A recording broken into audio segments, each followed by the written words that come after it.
authentic relationship. And I was in my residency training. I was preparing to be a psychiatrist, which is what I wanted to do with my life. We had, a cute little apartment we were renting in New York City. We had friends. Everything on the outside looked the way that it was supposed to, look. I thought that I was doing it right. I was doing what society told me you're supposed to do at this age, at this time in your life. But why in the core of my soul was I feeling so unfulfilled and kind of depressed and sad and lonely, even though all of these things were... Welcome to the Scratch Your Own Itch podcast, the show about the things we think about, but don't ever talk about. My name's Logan Tyler Nelson, and I'm your host. These conversations are about creating a life worth living, with a focus on sharing stories about battles in our heads. Topics range from depression, addiction, self-doubt, past traumas, and everyday compulsive thinking. And my hope is that the show will just shed some light on anyone in the dark that feels like they're alone in their daily struggles. Please take note that this show is not meant to be a replacement for professional diagnosis or professional therapy. I am not a counselor or a therapist.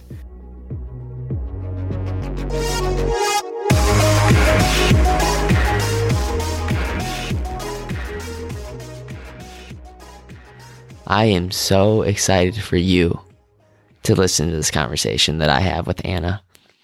Anna and I speak about a number of things, one being the power of no, another one being the power of following your intuition and also allowing yourself to be the student when the teacher comes into your life. Also knowing too that there are many, many mentors that come into your life, and you've got to use intuition to knowing which ones to say yes to and which ones to say no to. But I'd like to really quick read off an incredible review that I got because I just think that community is so important to feeling better and feeling less depressed. And I really appreciate this review, and I promised you guys I would read reviews for every time you send a review and leave a review. This review is from PKM613. He labels it serendipity ? And he says, "It's funny how the universe works and how it connects you to what you need no matter where you are in life. I was in a space where I was transitioning to a career where there's a significant risk, but also reward. Needless to say though, since taking that step, there were periods where I doubted myself, beating myself up for making the decision and fighting bouts of depression, particularly since I'm approaching 50. But then things changed. And here's the amazing part." He says, "Logan and I are Facebook friends, but I deactivated my account. Out of the blue, Logan messaged me via Facebook. And it was just what the doctor ordered because I was surprised that he actually left acting. And out of curiosity, I wanted to know why. When he explained why, and now having subscribed to the podcast, it just amazes me how the universe works because Logan's podcast is a blessing. If you've ever felt doubt, ever been depressed and feeling like you're stuck, just know you're not alone. His podcast shares stories of others who have shared similar situations, but more importantly, how they've overcome them. It's amazing to realize how similar the situations are and how you can overcome your situation. Things happen for a reason. I am glad Logan and I have kept touch. Thank you so much. I know who that is. Paul, you're the man. Thank you so much. That was an incredible review. I cannot tell you guys how much that fills me up. It really does. This podcast means the world to me.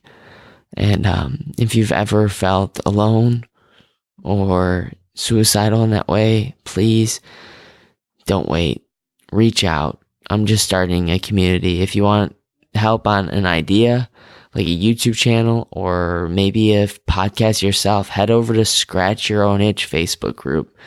It's about creating a life worth living, really, and creating one that gives you not only love and joy, but gives you a real community of the questions that you keep asking and you need answers to them. Or maybe you have this idea and it's hard to keep you accountable. So please head over to that group, and I'd love to have you as a member. Scratch Your Own Itch. It's on Facebook. And if you're having trouble finding it, just email me, Logan@LoganTylerNelson.com, and I'd love to help you get there. So without further ado, enjoy my interview with Anna Yusim. She's a doctor, so she knows what she's talking about when it comes to happiness.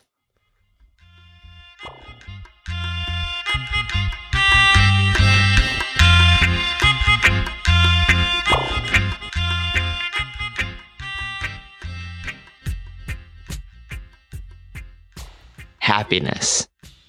Yeah, you. Think about it, happiness.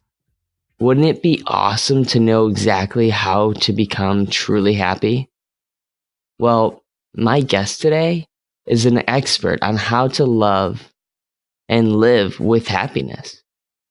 But different types of happiness. I mean, who doesn't want to be happy? But what does that really mean to be happy? How can we attain happiness? Because for some of us, that means to have a great job and support a family and friends. And others, that means to have a really nice house with a 10-car garage and all these nice Lamborghinis and Audis. But what if you finally got all those things and still you found yourself unhappy? Why can this still happen, even in the best of situations? Well, my guest and psychiatrist, Anna Yusim, works with patients who have expressed these very concerns. She's even struggled with them herself. She spent 15 years studying this phenomenon and concluded that the issue deals with spiritual neglect. What does that mean, though? How can people address their spiritual and psychological needs at the same time? What affects this? But I think it all comes down to, honestly, authenticity. But how do you make up authenticity? I know it's filled with questions, and that's why this show is called Scratch Your Own Itch. Curiosity, for the first time, didn't kill the cat here. But without further ado, I want to get you guys introduced to the one and only Dr. Anna Yusim. So, Dr. Anna Yusim, how are you doing today? Thanks so much, Logan. I'm doing well. Here it is, the new year, new beginnings, and it's great to be here with you today. Oh my God. You have, like I said earlier, you have the most soothing voice in the world. I love it. I love what you've done with your work, and right away, I just got to say, like, thank you so much for all the work you've already put out there. You've really saved a lot of people, and you need to know that right away off the bat, that I think happiness is a huge subject that people think about a lot, but we don't really talk about it too much because it's kind of like this hard target to aim for and actually hit. Absolutely, yes. And it's quite elusive too, because people often, in moments of meaning, they'll feel this wonderful feeling and then they'll want to reproduce it in all aspects of their life. But then life at times is hard and things happen that we don't anticipate and that we're unprepared for.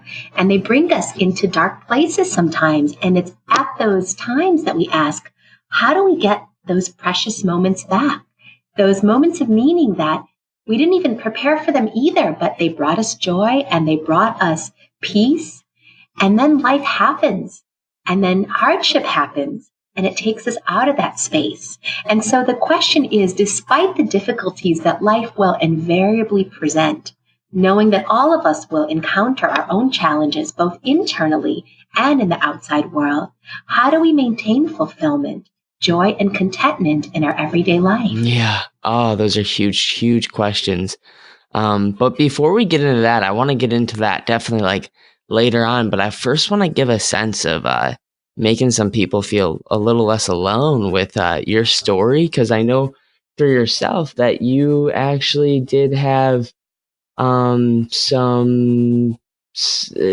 outside appearance of what looked like to be perfect, right? Like you were living this lifestyle where you had the job of your dreams finally. You had what you thought was going to bring you, well, happiness, but you were on the outside, or on the inside rather, really suffering. And so I'd like to kind of go into the story and share with me what the worst thoughts that were going through your head at that time, and how'd you ultimately get out of it? Right. Yeah. And that's exactly right, Logan. And I had sort of my own journey. And like you said, I was going through life thinking that I was doing it all right. I was in a relationship with a really good man at the time, and it was a good relationship. It was an authentic relationship. And I was in my residency training. I was preparing to be a psychiatrist, which is what I wanted to do with my life. We had, a cute little apartment we were renting in New York City. We had friends.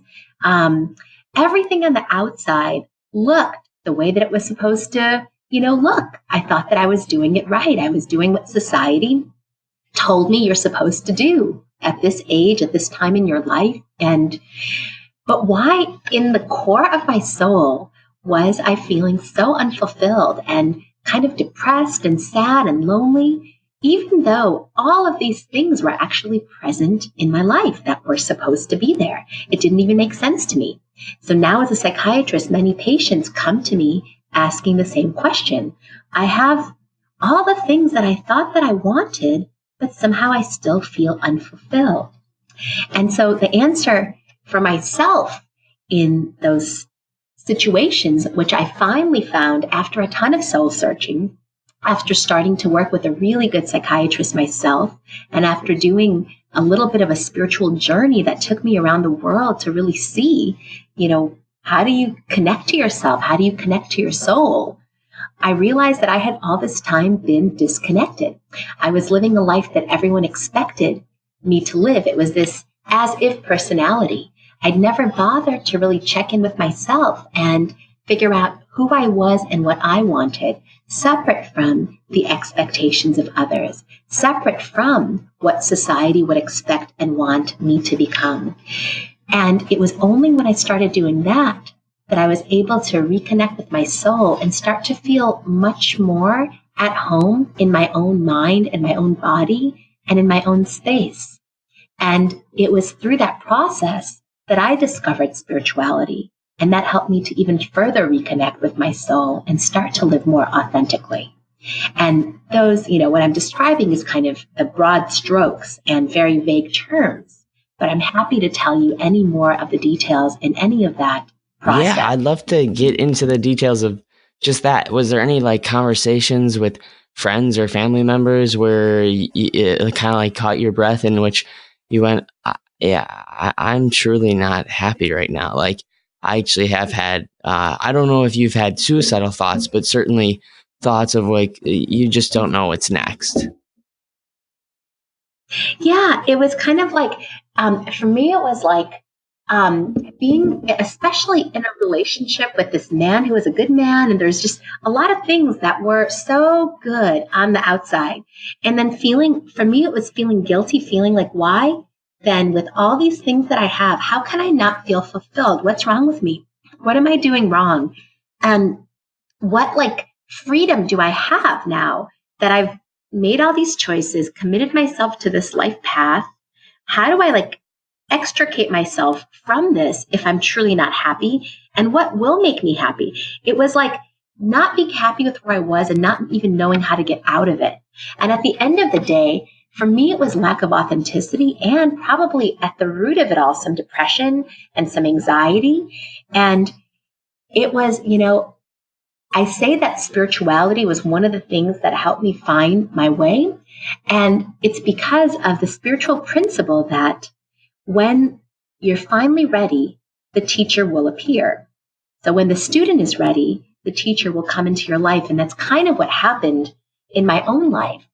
And I remember I was sitting in this ice cream shop, and a woman came up to me, and, she had this message for me, and she knew all these things about my life. It turned out that she was a psychic. She told me all these things, having never met me before, And I was just blown away. And I said, how does this person who I've never met know all these things about my inner pain, about people I've just met? She said, you met this man and he's your soulmate, but things aren't working out. This is after I'd already broken up with the man that I was with before. And she said that I felt disconnected from myself. And it was in her reflecting back to me what I felt that I finally was able to own it myself, which is so interesting that someone I didn't even know was there reflecting back to me what was going on deep within my soul that I hadn't even yet found words for. So that's why I feel when the student is ready, the teacher does indeed appear. And we have no idea how the teacher will come into your life or what they will say or how you will transform. So just to be open and to really take that first step to asking for help and asking for some kind of guidance from something greater than you, whether that be the universe, God, global consciousness, Mother Nature, whatever your something greater than yourself happens to be. Yeah. That's it fills me up so much and gives me a huge smile on my face to hear that very quote that I think more people should say to themselves is, when you're ready, the hero will come into your life, or the mentor that you need will come into your life to be the teacher, and you just have to be open to be the student. And so I wasn't gonna go with this direction in the conversation, but I certainly want to ask you, like, what are tools in which you like to implement in exercising the idea of intuition every single day and strengthening that intuition? What is, because I know you talk about it a little bit in your book, and so I'd love to kind of like go into that idea of what does it take to actually strengthen intuition? Right. And so intuition is the voice of your soul. And intuition and authenticity are one and the same in many ways. And as a psychiatrist, many people, in my field will also say that it's getting at the core or into your unconscious mind and learning what resides there underneath the surface of consciousness. That's where your soul also resides. And that's a deep way or a powerful way of accessing your intuition.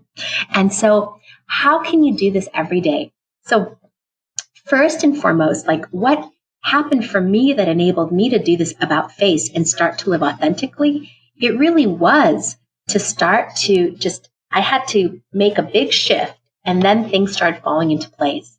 And for me, the shift was, starting over on so many levels.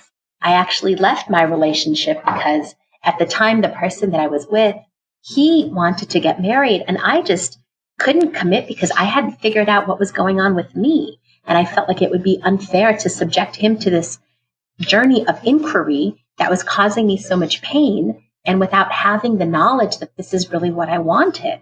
So I had to leave that relationship and then start to live my life very differently. I started seeking out answers, not in medical science, even though my whole profession is medical science, but in spiritual sources, starting to learn more about the nature of soul.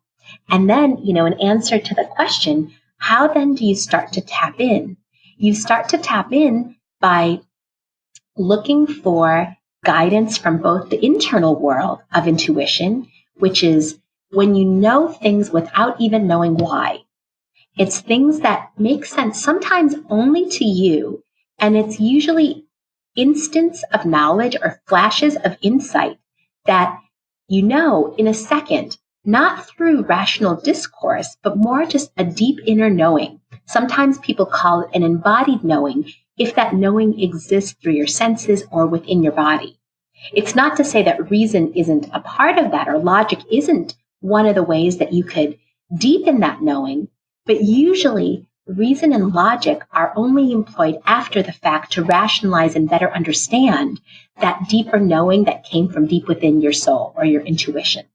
So that's one powerful form of guidance. The other powerful form of guidance is actually external. It's looking at how the universe can help guide you once you open yourself up to that guidance and ask for help. And the universe can guide you through synchronicities, or this is a term Carl Jung created, to define meaningful coincidences in your life.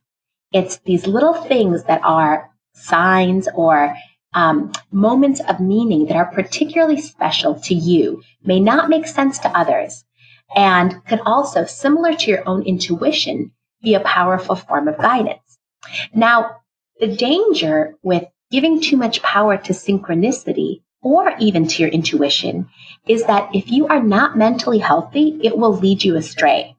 Because if you're looking at synchronicities and signs, there's a lot of people in a psychiatric emergency room having gotten many signs that they're Jesus Christ or the Prophet Muhammad or, many other things. So in order to be able to really use spiritual guidance in the external world and even in the internal world, you need to have maturity and discernment and have really healthy, stable mental well-being before tapping into that higher realm of guidance and protection. No, thank you for giving that sort of, first of all, that lovely sort of gauge, I guess you would say, and how to actually find your intuition and when it's working for you and or against you in that matter. Because I know that oftentimes I know myself in this way where I see a shiny red ball and I go, oh, I really want to become, this thing. I want to become a professional tennis player. I want to now, you know what? Now I want to become a professional actor. Or no. Now I want to become a professional speaker. So there's all these shiny red balls now. And I think a lot of us actually become really overwhelmed with just the choices. And that's why I do talk about intuition, it being such a powerful tool, because it will lead you to the right thing to actually put into place to find your overall passion and purpose. So I'd love to kind of go into your ideology on purpose and passion. Do you believe in it? Is there one passion that someone can have or a purpose that someone can lead? Definitely. And it's in a very similar vein that once you open yourself up and start to align with your soul, with authenticity, and better tap into your own intuition, you will be guided to your purpose and to the way in which you can use your unique set of talents and skills and abilities and interests and experiences to help others. And I think that our purpose is actually comprised of two parts. It's our soul's contribution potential, or the way in which you can use your talents in the service of others and of the world. And then the other part is the soul correction. And the soul correction is basically the challenge that your soul has come into this lifetime to overcome. And you could know your soul correction by looking at your life and asking, what has been the greatest point of pain in my life? What is that thing that keeps coming up again and again and again for me, often much to my chagrin and dismay, and despite my best efforts to change it? And so everyone's got both a contribution potential and a correction that their soul is here to do. And together, working to overcome the two of those is really your purpose. That is so amazing that you say that. Oh, that fills me up, because it's just, I know that for myself, and probably most of the people, I hate to speak to the masses, but that one person right now that's actually listening to this, that feels like they're just lost, that feels like they have no purpose, and I think oftentimes they just take on certain jobs that are really meaningless, or they take on certain activities and just do things because people tell them to do things instead of like listening to their own truth. And I'd love to ask you if you've ever had that moment in your life where you were like, okay, I finally feel like I need to just reassess. And I know you kind of said you did that in the beginning. Have you been doing that still currently? Like, is that a practice that you kind of just reflect and then put down to sleep, or do you constantly reflect? I think it's about Like once you get on that path, it's really about constantly reflecting and then becoming much more sensitive to your own feelings as to when you're out of sync with your soul or when you're doing something that deep inside really isn't in line with your true essence, being much more aware of that and being able to set your boundaries much sooner. So rather than going along and saying yes, yes, yes, yes, yes, which I used to do, now I kind of will wake up much earlier and say, you know what, this really isn't who I am. This isn't what I want. And I've learned, part of my journey was really learning to say no much more often and starting to align and do the things I truly want to do. And then like starting to, not spend time with people and in situations that I felt were somehow energy draining rather than energy enriching for me. Oh my God, that's amazing. I love that you do that. I love that so much because I think it takes a very strong person, especially when you're hardwired to just be a people pleaser, where like sometimes people like feel really good by seeing smiles on people's faces. And I get that. Like I love to make people happy too. But at the same time, if I'm just constantly trying to make everyone else happy, I can forget on what matters the most, and that's making myself happy. Or maybe not happy, but overly, focused on this overall mission or goal that you now have that you've adopted.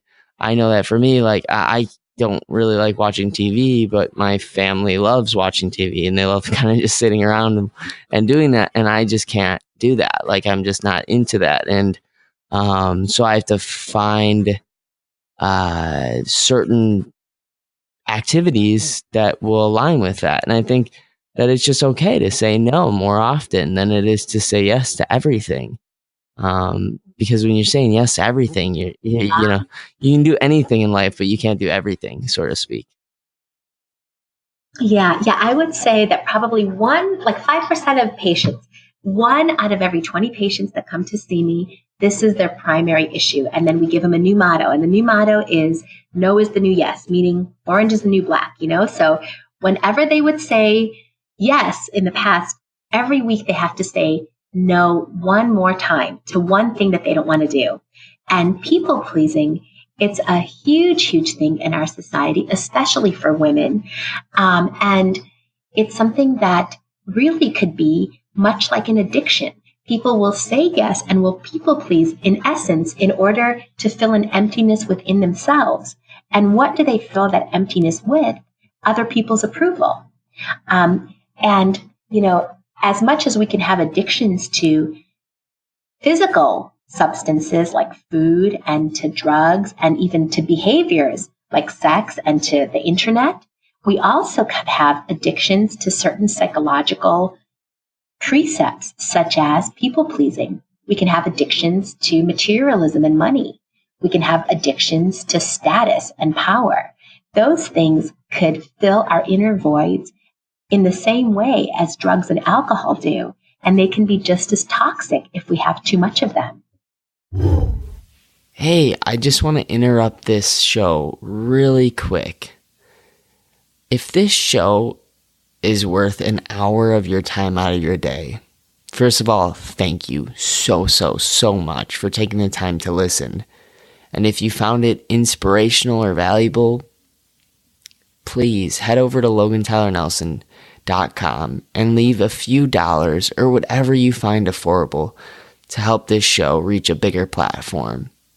It takes a lot of time to put it together, and it takes, unfortunately, dollars to make it happen. But all I'm trying to do is make people feel less alone and more comfortable with sharing the thoughts we all have and need to talk about more. Back to my interview. Oh, no one really thinks about that too, and or very few at least talk about this exact issue. This addiction to just being a people pleaser, this addiction to forgetting why you started in the first place, I think is really easy to do because of those shiny red balls and these constant distractions. And for the first time ever, like, we have the choice to actually live and do what we love for money. And so I think that is another kind of question I'd love to bring up is I know that, it's really scary for someone to make money in something that they actually love, because so long our society has gone like, hey, you got to work hard to make money. So have you had an instance in your life where you're actually making money doing what you love? Maybe it was writing your book, or maybe it was sitting with a patient and going like, I'm exchanging my time that I love in order to actually make you better. Right. So, and that question actually brings up so many interesting points. Like the first one is the idea of money, right? Of money and time and doing what we love. And so I feel so fortunate in my job as a psychiatrist that I'm able to make money doing what I really, really love, which is helping people and listening to people's stories and helping them achieve wellness and to grow and evolve as human beings. And sometimes it even feels to myself and a lot of doctors that, being paid for what we do almost removes the purity from it. It makes it less pure. It's as though there's something dirty about money, and that when you add money to healing, it undermines the healing nature that happens between a patient and a doctor. That's how I used to think. And then I started learning about Kabbalah and other spiritual principles. And there I realized that money, just like everything else, is just another form of energy. And whenever there's an energy exchange between people, meaning, like a doctor and a patient, or a client and a professional of any sort, there has to be that energy exchange. And there are a lot of doctors who do treat people for free. But in Kabbalah, they have a very interesting term, and that's giving something to people that they haven't somehow merited or earned. And that's called bread of shame. And you create bread of shame for people when you give energy to them, but there isn't an exchange. So they take from you, but they don't give back.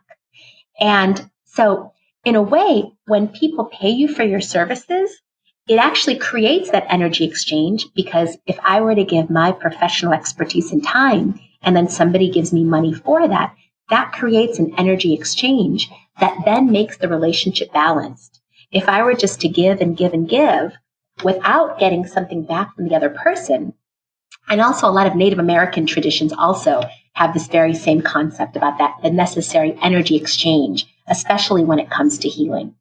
If I were to give but not get anything back, then I create bread of shame for those people. I give them something, but I don't give them the opportunity to reciprocate and give some form of energy back. And that creates an unequal system. And then it's hard for healing to really take place when the energy is poorly balanced. So I started thinking very differently about money, and really just seeing it as just another form of energy that you can use to balance relationships, and where I can give people something, in terms of my time and expertise, they can give something back in terms of money. And I do have people who come and sometimes can't pay, and they will give something else. I have, as a resident, we used to treat a lot of survivors of torture. We would never ask for money, but these people, they knew the principle inherently. And sometimes they would bring, something from their culture that they would cook for us, or we would never ask for that in the clinic, but it's just a principle that people sense and they feel. And when you give people too much without enabling them to reciprocate, it feels unbalanced and not good. Oh, that is amazing to hear that you guys do stuff like that. Although it did bring up, 2 points that I really need to ask you, which is kind of going backwards a little bit. But in your book, you talk about the mirror effect, right? And the mirror effect, which is something that I'd love for you to explain rather than me explain, but how people can actually utilize the mirror effect to maybe create more money in their life, to do the things that they love, and actually also create relationships in their life with the people that they know that they need to be with. Yes, right. So the mirror principle, absolutely. So the mirror principle is the principle that we don't draw into our lives who we want. We draw into our lives who we are. So if the same kind of person keeps coming into your life over and over and over, it's probably because on some level they are a mirror for something about you. Like in my own life, after I ended that relationship that I mentioned, I reconnected with my soul. I started eventually on the quest for my soulmate. But then I realized this pattern that I kept drawing into my life, one emotionally unavailable man after another. And it was very painful and a very difficult realization. I thought, what is going on here? And then in thinking about it from a spiritual standpoint, I realized I was drawing in mirrors of myself. I was drawing in all these emotionally unavailable men because a part of me was emotionally unavailable. And the way that I can start drawing in men who were more able to commit and wanting a relationship like I said that I wanted was really to open my own heart more to love and become more emotionally available myself. And so I had to do a lot of work on myself to really transform this part of me. And about 3 years ago, finally, I met the man who is now my husband.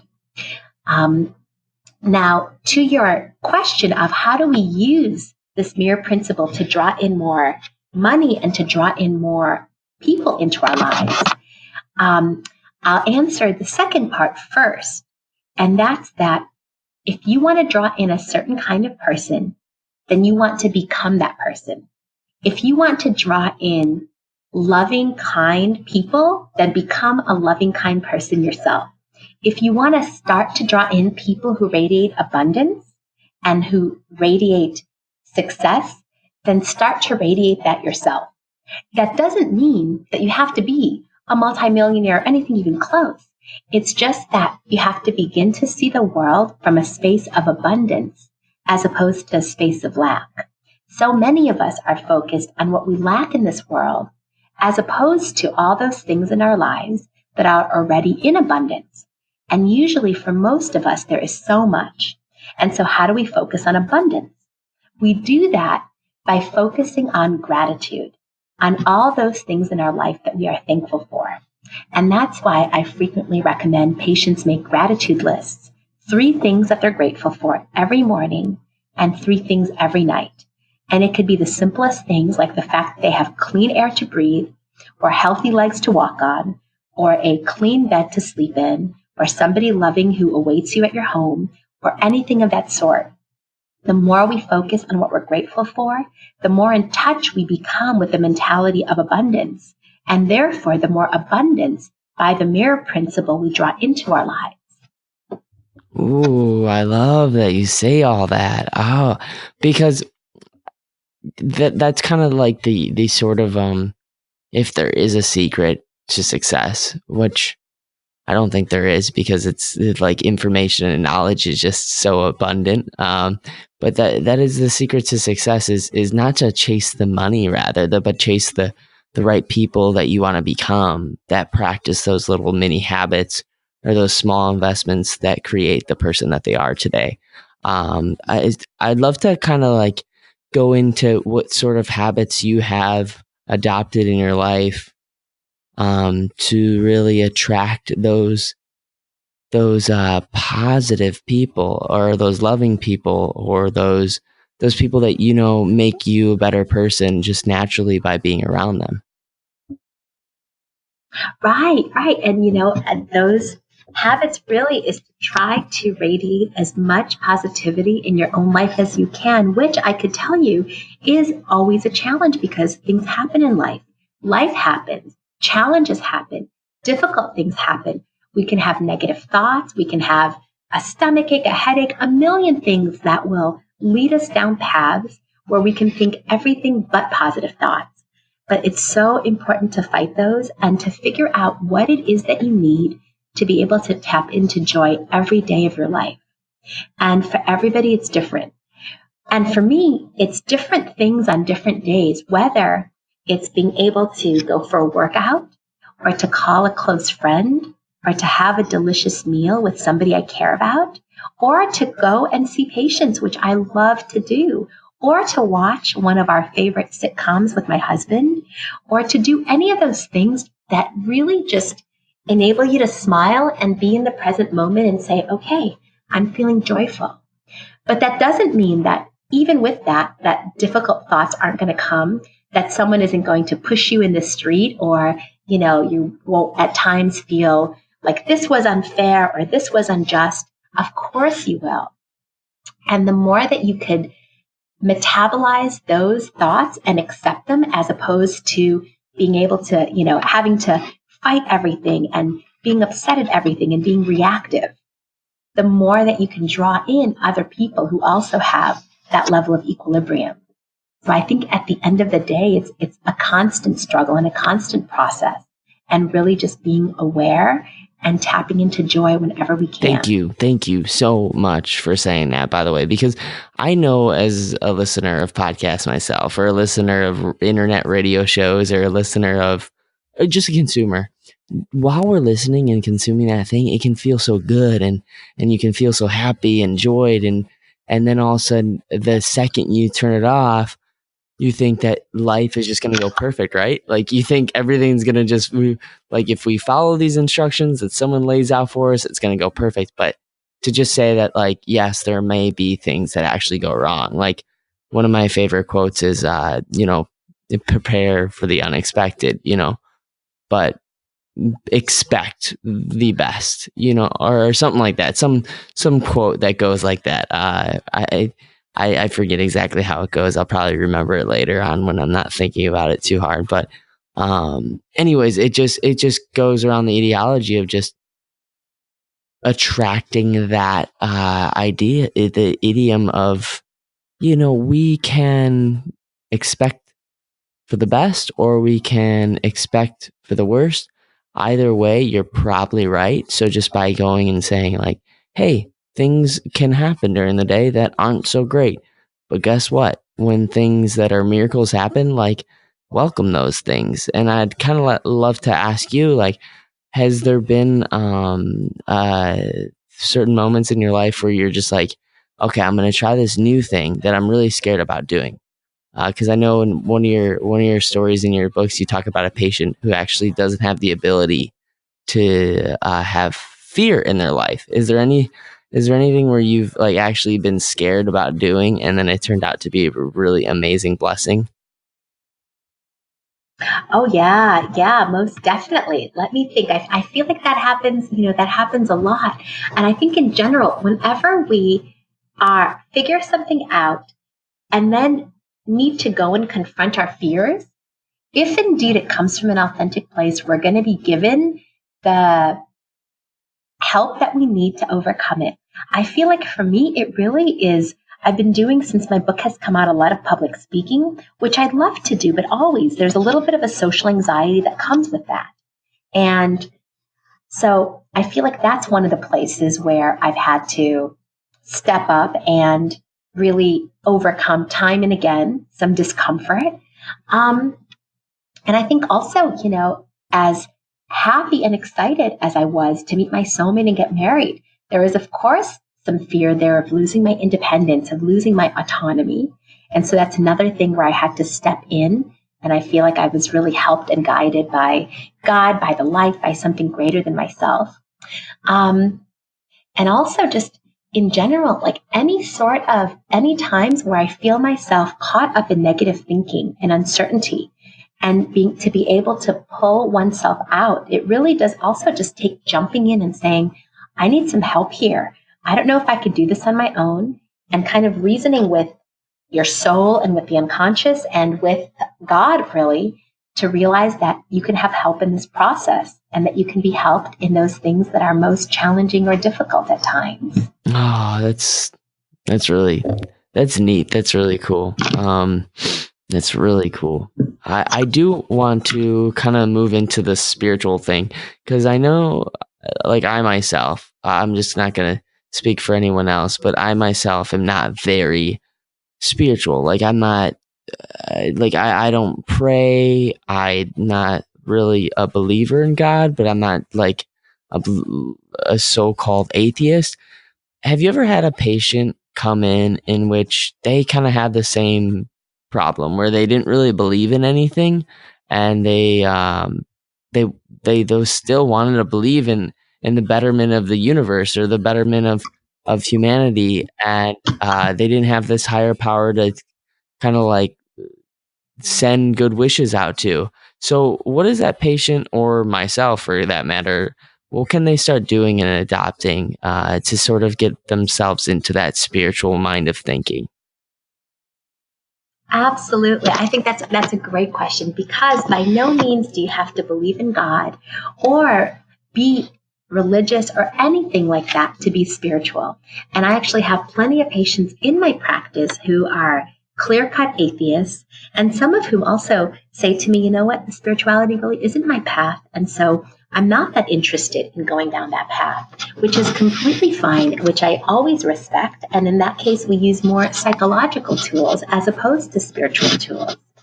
And for those people who are atheists and who are interested in having a spiritual practice, then we realize that spirituality actually has nothing to do necessarily with believing in God. It's more about connecting with your soul and being able to tap into your soul, which is also, because our souls, many people say that we're all one unified soul. Our soul is that which differentiates us, but also that which unites and connects us with all of humanity. And our soul is also connected to global consciousness, Mother Nature, whatever your term is for that collective energy that we all share. And that's the energy that guides us. That's the energy that protects us. And the way in which someone who's an atheist, for instance, can become more spiritual is to start asking for some guidance, start asking for some protection, for some signs, to know what it is that you need to know to take the next steps in your life. And then to be open to how that guidance will show up. It could show up as a friend coming over and giving you a book that you need to read. That's exactly the right book for you to help you become more spiritual. Or it could be you getting a message even through a song or through a movie that you're watching. And you know, the way that also, since you're going to be asking the universe for guidance and support, you can also ask whatever sign you get for you to know beyond a shadow of a doubt that that sign is meant for you, that that sign is really something that for sure you know is your sign, that it's not just a random coincidence. So that's how I would start this process, and then open yourself up as to how something really positive will, and a new form of knowing will come into your life. It sounds just very much like a perspective change.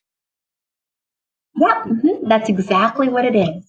That's really what it is. And miracles don't happen when amazing things happen in our outside world. Miracles happen when we have precisely that, a powerful perspective change that enables us to see the world anew.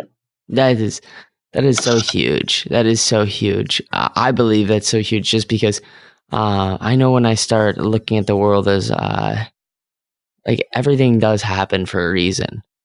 Instead of like going like, why me, but actually going, why not me? You know what I mean? Like, why not me? Why? I'm sorry to cut you off. Oh yeah, no, I was just saying exactly. You're exactly right. Yeah, it's amazing though when you actually go, why not me? When you start telling your story, when you start allowing people to tell their story to you and really listen to them. And not just like listen as like, oh yeah, it's just another like, hey, how are you? But actually allow them to come into their life. But all right, so some people though, I think have a really hard time with just getting out and meeting new people because they're so because I'm asking this question selfishly, and anyone that's listening right now, where I know I love my routines and I love my habits, and sometimes my routines and habits can start working against me because I'm hanging around in the same environment. I'm not really reaching out. What's something that you would like to sort of recommend for someone to get out of their environment? And it could be just as simple as like go meet new people. But what's something that maybe in your practice that you've recommended to a patient to go and actually like have the true will to start getting out and doing things that are a little uncomfortable? Hey guys, I gotta interrupt this real quick to do a call to action, as they call it in the podcasting world. I've got this call to action about, have you ever had a story that you felt like you needed to share? A story that you need to get off your chest? And you have this imposter syndrome in which you think that it's not good enough to share. But let's be honest, any trauma that you've ever gone through needs to be shared. You deserve for your voice to be heard. So if you ever want your voice to be heard, please let me know. I'd love to help you with a podcast. Maybe writing books just isn't your thing, but a podcast, you're a talker. You know how to talk. Well, back to my interview. Yeah, such a great question. And indeed, I think that's exactly what it's about. It's about starting to do things that are a little uncomfortable, taking yourself outside your comfort zone. And uncomfortable doesn't have to mean painful. Uncomfortable has to mean different and what you haven't done before. It could be as simple as starting to take a different route to work, or rather than having this for lunch, having that for lunch. Starting to change your habits just a little bit, because that changes your whole energy. After all, your energy is comprised of all the things that you do throughout your day. Creating little shifts here and there really does create profound shifts in your energy. And ultimately, in your identity and in who you see yourself to be. I would also challenge yourself, if you can, to do one thing per day that's a little uncomfortable. Uncomfortable in the sense of, if you're a little shy, to go and introduce yourself or speak to one stranger. It could be per day if you're really ambitious, or per week. If you are someone who sometimes can be prone to a little laziness, to procrastination, getting up extra early one day a week and getting everything that you would want to get done before you go to work. Like all the stuff that you've been procrastinating on. You usually wake up at 7 o'clock, okay, wake up at 6. Between 6 and 7, get those things done and go. If you're someone who maybe runs 2 miles, try one day running 4 miles. Like trying to mix things up a bit, basically to create a different energy for yourself, and thereby starting to shift what comes back into your life, what you manifest. I love that you talk about just like these mini sort of wins and these mini sort of like add-ons instead of like changing the whole game. Because I think oftentimes people get overwhelmed because they think that they need to be the CEO tomorrow, or they need to be the business owner tomorrow. But it's like that stuff just isn't realistic, and it's actually the mini sort of things that you change during your life that ultimately bring you the person that you want to become. Because I'm sorry, what was that? Exactly. Yeah, exactly. Because all of life is just little baby steps. At the end of the day, you look at your life and it's just comprised of a bunch of baby steps, a bunch of little things that we have a chance to intercede in every single minute of the day. Yeah, and that's what makes life so tough, is to have that. But why self-reflection is so important is because if you don't take time to self-reflect, like literally after you listen to this interview, like please, anybody that's listening to it, take time to just self-reflect. Like I think that's the Drano to any problems that you may have in your life. What's a couple of things that you often use in your self-reflection practices? Yeah, I like to do reflections of my day at the end of every day before I go to sleep. I like to lay in bed and go through my day and think about, okay, well, what would I have liked to do a little differently? And often I will replay the situation in my mind a second time as though I had done what I think I should have done, and with a different outcome. Because, it's kind of like a self-accounting process. It's like going through the day and thinking, okay, I did a few things right, but some things that maybe I didn't do exactly right, or I'm not exactly proud of, and I probably should have done this differently. And, when I couldn't get a cab and I got disappointed, maybe I should have been more patient. Or, when that person was a little rude, maybe I should have just been calmer and smiled and not thought twice about it, as opposed to taking it personally. So usually I'll go through and self-reflect at the end of every day and do a little bit of this accounting and shift the things that I didn't do as well as I would have liked. That's really I think the greatest way to do it is at the end of the night, because it gives you a nice button to the end of the day, right? Exactly. What is I'd love to just ask you, I guess, a few more questions because we're coming down to the end, and I call them usually just the scratching the surface, curious, killing cat questions, where it's just like, these quick rapid fire answers, nothing too deep. Whenever you're ready, I'd like to get into that. Sure. Awesome. First thing I'd like to ask is because I think it makes someone feel less lonely. What is a thought that you keep having during your day? And I know you gotta get a little vulnerable with this. So please be willing to just be totally open. But what is a thought that you're having during your day that you just wish you didn't have anymore? Sometimes, even being a very spiritual person, sometimes I have doubts and I just wonder, am I doing this all right? As is like you kind of doubt your own process. So if I could just do away with my doubt and have more certainty in the whole system and in the process, that is something that would make me very happy. Thank you. Thank you for that. Seriously, thank you. Because after all, you've written a whole entire book on it. Fulfillment, which everyone should check out, by the way. And I'll plug that at the end. But another thing I'd love to ask you is if you could be anybody just for an entire month, who would you want to be? And then why would you want to be them? And yeah, let's hear that. I would probably want to be my husband because then I could better get a sense of the things that he struggles with in his day. And obviously, as his wife, I know it pretty well. But I feel like I would have a whole different sense of empathy and understanding to actually be able to be him for a month. Not to mention, I think he does really neat work as a filmmaker, and I think it would be kind of cool to do something a little different for a month. That is so cool. I love that you do that. I love that you think in that way because yeah, I just believe so much. And if you are having a trouble in a certain area, just taking a little bit of time and asking yourself, like, what would so-and-so do? And really, like you were saying earlier, where the theme of this conversation has been a little bit of, who do you want to become? It can really help you solve some really big questions and problems in your life.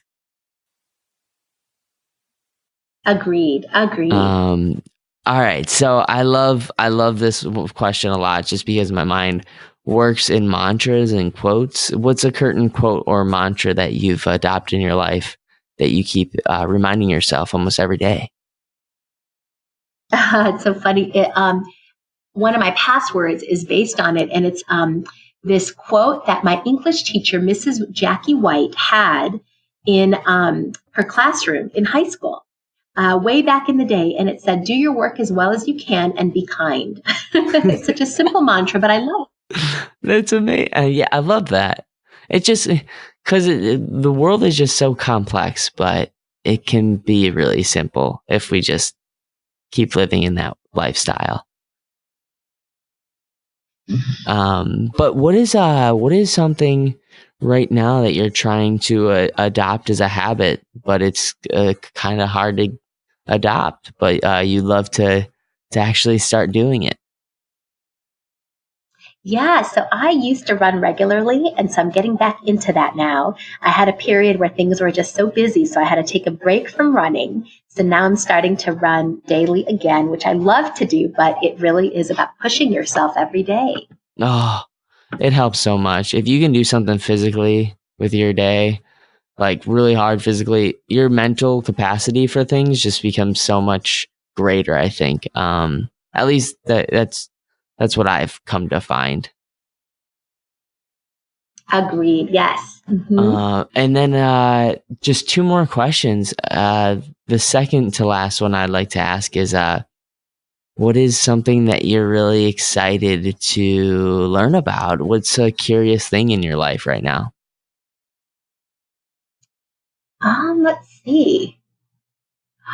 I am really excited. So I'm starting a few different projects with a few different colleagues, and they're psychiatrists who also have a little bit of a spiritual interest. And we're putting together with one of them a talk about classical versus quantum psychotherapy in 3 weeks on the 27th of January. And with another one, we're also doing something about spiritual psychiatry. The first person is a Harvard psychiatrist, Martha Stark. And she and I are doing a panel in New York City on January 27th. And then another colleague is Srini Pillai, also from Harvard, who we're doing a few different events together over the course of the year that we're in the process of planning. So I'm very excited to get my hands wet with all that and to, get excited about our upcoming projects. Wow, it's Srini Pillai. I was just listening to Srini Pillai last night. I love what he has to teach. That guy is just something. Absolutely. Srini's amazing. Yes. And we did a talk together at the Academy of Life in New York City this October. And that's the first time that we worked together. And since then, we've started to do a few more things. I actually spoke to him right before you and I are speaking today. That is, guys, this is how spirituality works. Like right now, okay, so last night, no joke, I didn't talk to you at all. I just did research by looking up different subjects that may connect to your book. And when I was doing research, I saw Srini Pillai's name came up, and I'm like, okay, I'm gonna do some research on his book too. Why not? Like, just in case that kind of work kind of like intermixes within the conversation. And I think just by like having the thoughts and the spirituality of being open to this new teacher becoming in my life, which is you right now, and hopefully maybe in the future Srini, because now I'm super interested and curious about his work and what he's done. I think it can work for anyone else out there that has like an interest in maybe getting into a new passion, like just being okay with saying no to this certain thing that they thought they wanted, but actually saying yes to this new thing that they just have to jump onto. So I just want to say that real quick, even though this isn't part of the rapid fire questions or whatever, scratching the surface sort of questions. Yeah, the last question I like to ask is just because I think it really gives a sort of what it matters, what everything means in life is if you had 3 minutes, just 3 minutes to record anything that you think matters, that you want the world to know, you want your friends and family to know about you, you want the entire universe to hear, what are those 3 minutes compiled of? It probably wouldn't be about me. It would be about helping people to get on their own paths and to know that every single point of pain in your life is an opportunity for growth, evolution, and transformation. And especially those points of pain that keep coming up in your life again and again and again. And to be able to identify what those are, frame them as a soul correction, and then start to ask the universe or God, whatever your part of something greater is, for help and guidance to overcome that. And once the student is ready, the teacher will appear and you will be helped and you will be guided along on your path and on your journey. Oh, that's amazing. That's going to be my new quote and mantra that I'm living by in January of 2018 is the teacher will appear when the student is ready. Like, I love that so much.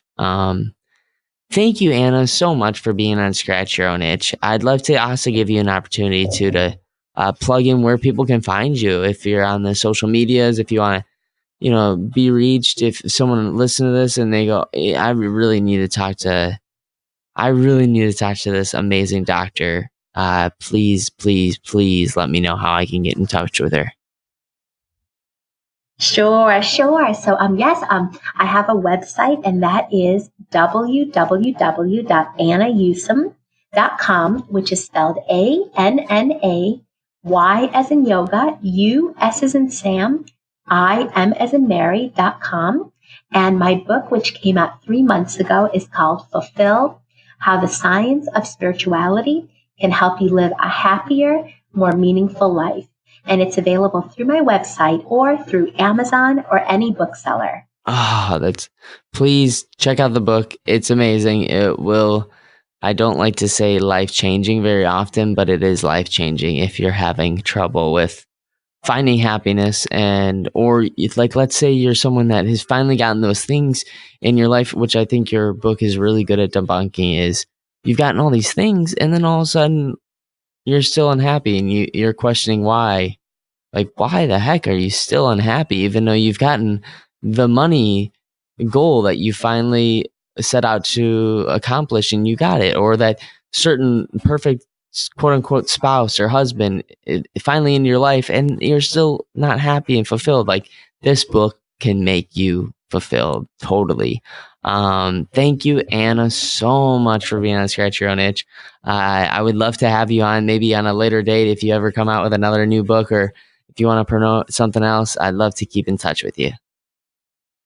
That sounds wonderful. Thank you so much for having me. Absolutely. Oh, God. You have an amazing day, and don't ever forget you matter and you're enough, Anna. Thank you so much. You take good care, Logan, and Happy New Year. Thank you. You too.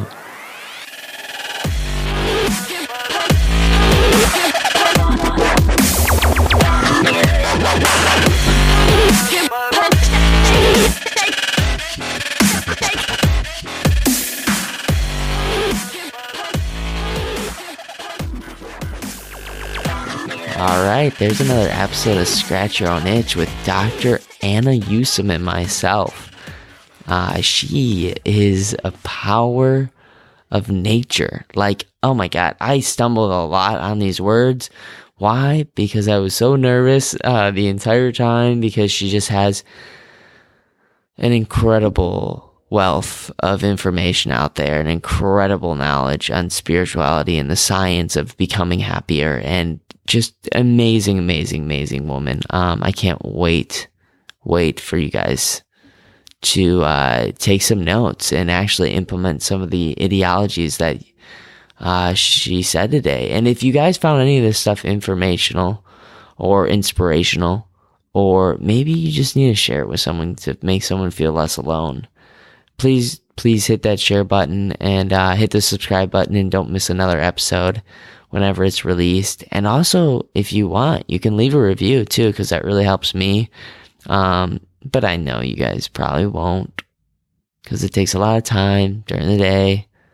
But I'm going to be positive. I'm going to try to use positivity and allow you guys to take the time to just scroll down to the reviews area on iTunes and just send in a review. And please let me know, because I'll read it off for the show. I love doing that now, and I want to get in touch with you. The limits that you will overcome will surprise you. I promise. And don't ever forget that you matter and you're enough.